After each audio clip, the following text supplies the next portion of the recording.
Welcome दोस्तों, स्वागत है आपका मेरे चैनल में आप तक डिजिटल में। लोकसभा इलेक्शन की धूम चालू है और अभी हम मौजूद है वैजापुर वाघल गांव में। यहाँ पर हम इसलिए आए हैं कि गांव में जो विकास होता है वो किस तरीके से होता है और जो एमपी चुनकर आएगा आने वाले दिनों में तो वो अपने क्षेत्र को किस तरीके से आगे बढ़ाने का काम करेगा ये जानना ज़रूरी है। इसलिए ग्राउंड रिपोर्ट लेने के लिए हम यहाँ पहुँचे हैं। हमारे साथ में यहाँ पे वाघल गांव की जो पूरी सरपंच की टीम है वो हमारे साथ मौजूद है। उनसे बात करेंगे और जानेंगे कि इससे पहले गांव में क्या क्या विकास हुआ और अब आने वाले खासदार से क्या उम्मीद है, उनसे बात करते हैं। सर, आता 2024 लोकसभा चालू आहे, काय सांगेल तुम्ही, काय समीकरण तुमच्या गावात? प्रथम या चॅनलच्या माध्यमातून मी सर्व श्रोत्यांना प्रथमतः मी सर्वांना नमस्कार करतो। या ठिकाणी आपण विकासाच्या मुद्द्यावर ही 2024ची निवडणूक ही होणार आहे। सर्वात महत्त्वाचं म्हणजे या गेल्या 20 वर्षापासून खान आणि बाण ह्या मुद्द्यावर जे राजकारण झालं ते आता या ठिकाणी सुज्ञ मतदार कुठल्याही बाबतीत या गोष्टीला थारा देणार नाही आहे। कारण विकासाच्या मुद्द्यावर जर म्हणलं तर येणारी निवडणूक ही 100% विकासाच्या मुद्द्यावर होणार आहे। तरी हे सर्वात महत्त्वाची गोष्ट आहे। आता जे रनिंग जे खासदार आहे इम्तियाज जलील, त्यांनी काय भेट दिली होती इथं का? काय विकास काय तुमच्या गावासाठी काय केलेलं आहे? नाही, गेल्या 5 वर्षात त्यांचं ह्या ठिकाणी कुठलंही आम्हाला त्यांचं दर्शन झालं नाही, कुठलंही काम ह्या ठिकाणी झालं नाही। त्याच्यामुळे आम्ही त्यांना कुठल्याही प्रकारे ओळखत नाही। आता जे लढत चालू आहे 3 मध्ये चालू आहे, एक इम्तियाज जलील आणि संदीपान भुमरे आणि खैरेमध्ये। आता आपण बघतात की कोणी निवडून येणार कोणी नाही येणार, पण तुमचं मत काय आहे? याच्या अगोदर 4 वेळी खासदार चंद्रकांत खैरे खासदार होते, नंतर जलीलने त्यांना पाळला आणि जलील खासदार झाला। आता संदीपान भुमरे 6 वेळी आमदार झालेले आहे आणि ते विधानसभामध्ये लोकसभामध्ये जे आता उभे राहिलेले आहे। तो तुमची काय अपेक्षा आहे? कोणाला तुम्ही समर्थन देणार? काय तुमचं काय? मी या ठिकाणी आमचे संदीप मामा भुमरे हे एक मोठ्या फरकानं ते निवडून येणार आहे। का तर गेल्या 5 वर्ष 5 विधानसभा त्यांनी या ठिकाणी आमदार म्हणून होते आणि संभाजीनगरचे ते आज पालकमंत्री आहेत। सर्वात जास्त म्हणजे तळागाळापर्यंत त्यांचं काम या संभाजीनगरमध्ये आहे। म्हणून मी असं गृहीत धरतो की जास्तीत जास्त कमीत कमी 2.5 ते 3 लाखाच्या फरकानं ते निवडून येणार आहे। आणि त्यात म्हणजे 5 आमदार ह्या पूर्ण जिल्ह्यामध्ये त्यांचे खंबीर नेतृत्व करत आहेत। म्हणून 100% गॅरंटीने मी सांगतो की जास्तीत जास्त लीडनं ती निवडून येणार आहे। अच्छा, सॉरी, मी तुमचं नाव विचारलं नाही, तुमची पोच विचारली नाही। दर्शक बघत आहे की सरचं नाव काय, जरा सकते बोला आम्हाला तुमचं नाव। मी आप्पासाहेब पवार आहे, चिंचडगाव इथलं आणि एक सामान्य नागरिक आहे। आपल्यासोबत सरपंच पण आहे, त्यांचा विचार काय आहे, काय त्यांचं समीकरण आहे, तुमचं काय मत? नाही, लोकसभा निवडणुकीमध्ये लोकांचे 2 दृष्टिकोन आहे। एक तर वैयक्तिक लाभ आणि देशहित, या 2 गोष्टी जर लक्षात घेतल्या तर आजचं जे वातावरण या भागात आहे, माननीय संदीपानजी भुमरे हे उमेदवार म्हणून उभा आहेत। संदीपानजी भुमरे हे शेतकरी कुटुंबाच्या प्रत्येक घरापर्यंत, प्रत्येक कुटुंबापर्यंत MREGS अंतर्गत पोहोचलेले आहेत। आज रोजी चर्चा अशी आहेत की हे शासन शेतकरी विरोधी आहे म्हणून, परंतु एक विचार जर केला MREGS अंतर्गत येणारा जो लाभ आहे त्याचा जर विचार केला तर शेतकरी विरोधी असणारं शासन शेततळ्यासाठी 5,32,000 रुपये अनुदान देणार नाही, ते आज शेतकऱ्यांना भेटतं आहे। 4 लाख रुपये विहिरीचे भेटत आहे, 1.5 लाख रुपये गायगोठ्याचे भेटत आहे, कांदा चाळीचे 1,60,000 रुपये भेटत आहे। आमच्या गावामधील शेतकरी कुटुंबात 70% कुटुंब हे MREGS अंतर्गत ह्या गोष्टीचे लाभार्थी आहे। त्या लाभाचा विचार जर केला तर शेतकरी कुटुंब मला नाही वाटत की इतर कुठं मतदान करतील म्हणून। संदीपान भुमरे जे उभे आहे ते शिंदे गटकडून उभे आहे आणि BJP आणि शिंदे गटची दोनोंची युती आहे। तर नरेंद्र मोदीला तुम्ही कसं बघता? त्यांनी 10 वर्ष पूर्ण केलेले देशाचे प्रधानमंत्री होते, ते त्यांचा तुम्ही काय सांगाल? मोदीजीन एक तुलनात्मक जर विचार केला तर बरेच असे पक्ष मग आपण त्याच्यात काँग्रेस धरू, ठाकरे गट म्हणू, राष्ट्रवादी म्हणू, सर्व एक कुटुंब चालवत आहेत. आणि आज रोजी भारतीय जनता पक्ष किंवा नरेंद्र मोदी यांचं जर धरलं तर कुटुंबाचा वारसा कोणीच नाही आहे. उद्या भारताचा पंतप्रधान जर भाजपचा झाला मोदीजीनंतर तर तो कोण हे निश्चित नाही आहे. परंतु ठाकरे गटाचं जर धरलं तर उद्धव साहेबानंतर आदित्य आहेच, पवार साहेबानंतर सुप्रियाताई आहेत, तिकडं सोनिया गांधीनंतर राहुल गांधी आहेत. असं मोदीजीनंतर कोण हे निश्चित नाही आहे. म्हणजे खरी लोकशाही जी नांदती ते आम्हाला वाटतं भारतीय जनता पक्ष एकाच पक्षात आज रोजी नांदती आहे.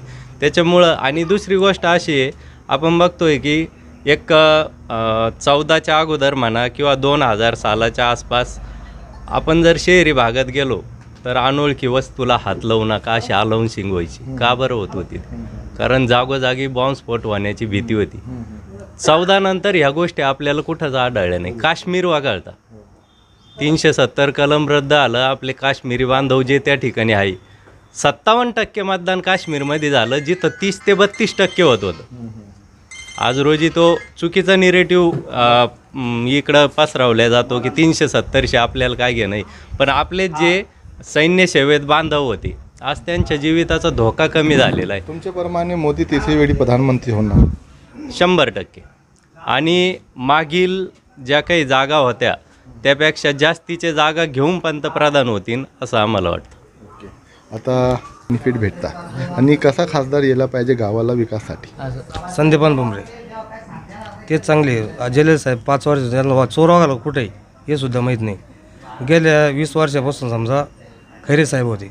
खैरे साहेबांना आतापर्यंत गावात काहीच दिलं नाही. 1 रुपयाचं काम नाही कुठं. जय काय अपेक्षा संदीपान भुमरेकडे तुम्हाला? एमर्जन्सी भरपूर कामं दिली.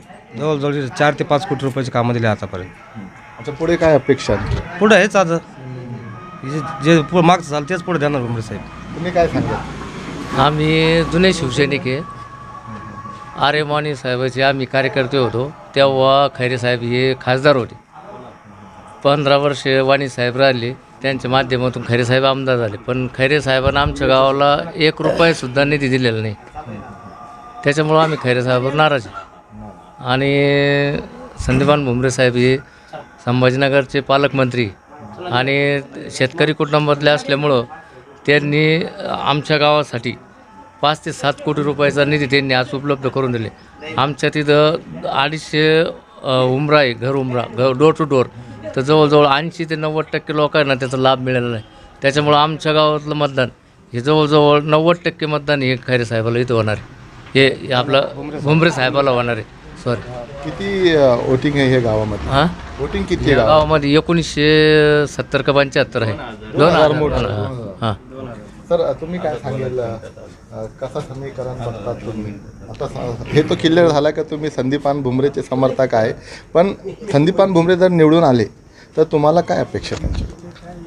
संदीपान भुमरे आता रस्ते पाणी आता ही अपेक्षा प्रत्येकाच्या राहणारच आहे.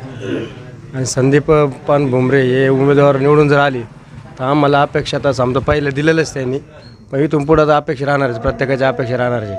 आणि जे 20 वर्ष 25 वर्ष आपण जर बघितलं तर वेळ झाले का आपल्या गावाला विकास नाही झाला? बाकीचे जे खासदार झाले आता त्यांच्याकडून आमच्या गावाला 1 रुपयाचा निधी काही आलेला नाही. आणि हे आम्ही अपेक्षा ठेवूनच यांना मतदान करणार आहे. आणि आम्ही केंद्राचा विचार करणार आहे की आज ठीक आहे समजा जिल्हा स्तरावर आम्ही विचार नाही करणार. आज केंद्र किती केंद्रस्थानी आणि तिथं किती सुरक्षा व्यवस्था आपल्यासाठी कोण करत आहे त्या ठिकाणी आम्ही तो विकास. जे आमच्या बांधवांनी केंद्राचा विषय मांडला ना, आता आम्ही ग्रामपंचायत, मी उपसरपंच आहे, आमची ग्रामपंचायत बॉडी पूर्णतः आलेली इथं. गाव अंतर्गत एखादं छोटंसं जरी काम असलं पूर्वी तर आम्हाला पंचायत समिती मेंबर, जिल्हा परिषद सदस्य किंवा आमदार यांच्याकडे जावं लागायचं. पण केंद्र सरकारने वित्त आयोग लागू केला आणि त्या वित्त आयोगाअंतर्गत आम्हाला वर्षाकाठी 14 ते 16 लाख रुपये ग्रामपंचायतला सुविधेसाठी, समजा स्वच्छता, इतर जे काही सुविधा असेल त्याच्यासाठी उपलब्ध होत्या. त्याच्यामुळं आम्हाला प्रत्येक गोष्टीसाठी वरिष्ठ पातळी म्हणजे पंचायत समिती, जिल्हा परिषदपर्यंत जाण्याची गरज पडत नाही. तो वित्त आयोगाचा निधी हा हक्काचा निधी ग्रामपंचायतला केंद्र शासनाने उपलब्ध करून दिलेला आहे. त्याच्यामुळं ग्रामपंचायत स्तरावर छोट्याशा गोष्टीसाठी कुठं जाण्याची आज म्हणजे उदाहरण सांगायचं ठरलं तर गावाच्या पाणी पुरवठ्याची अडचण होती, तर त्या अडचण दूर करायसाठी आमच्याकडं निधी उपलब्ध असल्यामुळं आम्ही एक 40-50 हजार रुपये खर्चून गावाच्या पाणी पिण्याची व्यवस्था तत्काळ आम्हाला करता आली. आणि हाच जर निधी केंद्र शासनाने उपलब्ध केलेला नसता तर कदाचित आमचं गाव महिनाभर पाण्यासाठी वन फिरलं असतं, नंतर ती सोय झाली असती. त्याच्यामुळं ग्रामपंचायतला हे जे केंद्र सरकारकडून वित्त आयोग लागू केला ना, ही खूप मोठी गोष्ट आहे.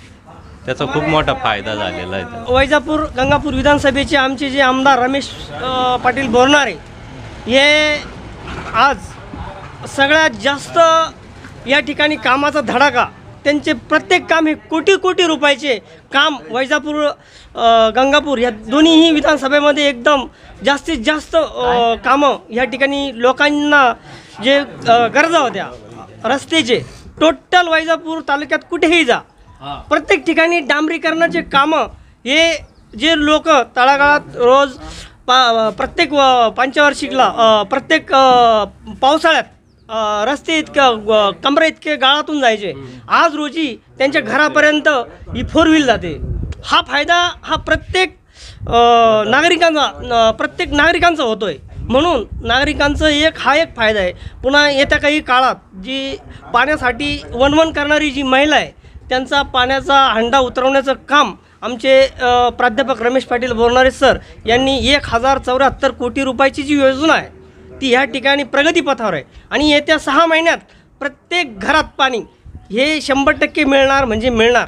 तसेच या ठिकाणी कारखान्याचं जे काम आहे, साखर कारखान्याचं काम, ते आमच्या ह्या परिसरात चालू झाल्यामुळं या ठिकाणी बहुसंख्य शेतकऱ्यांना तो एक महत्त्वाचा अतिशय गंभीर प्रश्न होता.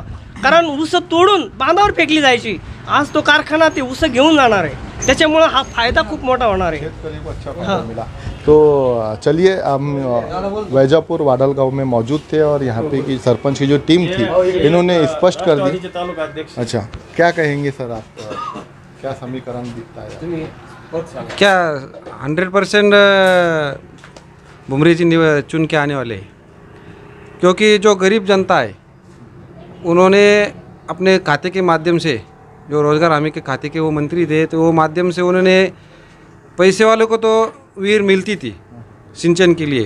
पहले जो 8 थी कि 1.5 एकड़ के ऊपर के शेतकरी को ही, किसान को ही लाभ मिलेगा, लेकिन उन्होंने वो हटा के 1 एकड़ वाले को भी बावड़ी देने का काम किया.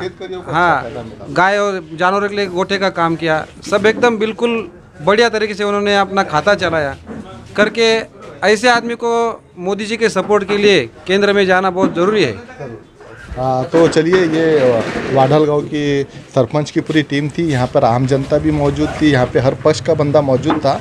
ये साफ तौर पे क्लियर हो गया है कि वाडल गांव की जनता जो है तो संदीपान भुमरे जी के साथ में है और वन साइड जो है तो उनको वोटिंग होने वाली है. उसकी वजह ये है कि जब वो आमदार थे या मंत्री अभी है और पालक मंत्री छत्रपति संभाजी नगर के, तो इन्होंने अच्छी खासी निधि यहाँ पर दी है, अच्छा खासा विकास का काम किया है. तो इस वजह से जनता खुश है और अब आगे देखते इलेक्शन में किस तरीके से वोटिंग होती है और कौन निवड़ कर आता है.